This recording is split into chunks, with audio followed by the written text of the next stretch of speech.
ખાતે હિન્દુ સંગઠનોના પ્રખર દેખાવો, મૃતક પરિવારને ન્યાય અપાવવા અને દોષિતોને ફાંસીની સજા આપવાની કરી ઉગ્ર માંગ। દેશની રાજધાનીમાં સાંપ્રદાયિક તણાવની ઘટનાને પગલે વિવિધ સંગઠનો દ્વારા ન્યાયની માંગ સાથે વિરોધ પ્રદર્શન તેજ કરવામાં આવ્યા છે। દિલ્હીના જંતર મંતર ખાતે એકત્રિત થયેલા પ્રદર્શનકારીઓએ કાયદો અને વ્યવસ્થાની સ્થિતિ અંગે ગંભીર ચિંતા વ્યક્ત કરી છે।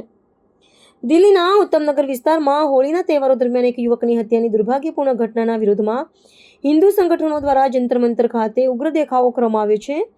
4 માર્ચના રોજ માત્ર જળગોળા ફૂંકવા જેવી સામાન્ય બાબતે શરૂ થયેલો વિવાદ હિંસક અથડામણમાં પરિણમ્યો હતો, જેમાં 26 વર્ષીય તરુણ કુમારનું ગંભીર ઇજાઓને કારણે અવસાન થયું હતું।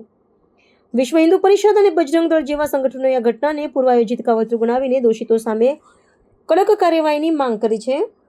આ પ્રદર્શન દરમિયાન સંગઠનોએ આરોપ લગાવ્યો છે કે પોલીસ પ્રશાસન દ્વારા શરૂઆતમાં મામલે શિથિલતા દાખવવામાં આવી હતી। પ્રદર્શનકારીઓએ મૃતક પરિવાર માટે આર્થિક સહાય અને કેન્દ્રીય તપાસ એજન્સી દ્વારા તપાસની માંગણી દોહરાવી છે। વિશ્લેષકોના મતે આ ઘટનાએ સ્થાનિક સ્તરે દાયકાઓ જૂના પડોશી વિવાદોને સાંપ્રદાયિક વળાંક આપ્યો છે, જેના કારણે દિલ્હીના પશ્ચિમ વિસ્તારમાં સુરક્ષા વ્યવસ્થાને અત્યંત ચુસ્ત કરી દેવામાં આવી છે। અત્યાર સુધીમાં આ કેસમાં 14થી વધુ વ્યક્તિઓની ધરપકડ કરવામાં આવી છે, જેમાં મહિલાઓનો પણ સમાવેશ થાય છે।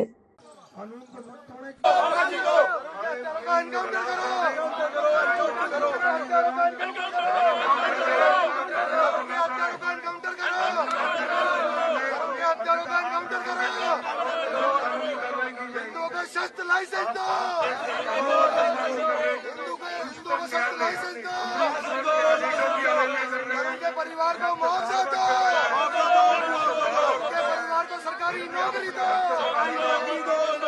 उनके परिवार में आपसे कर रहे हैं।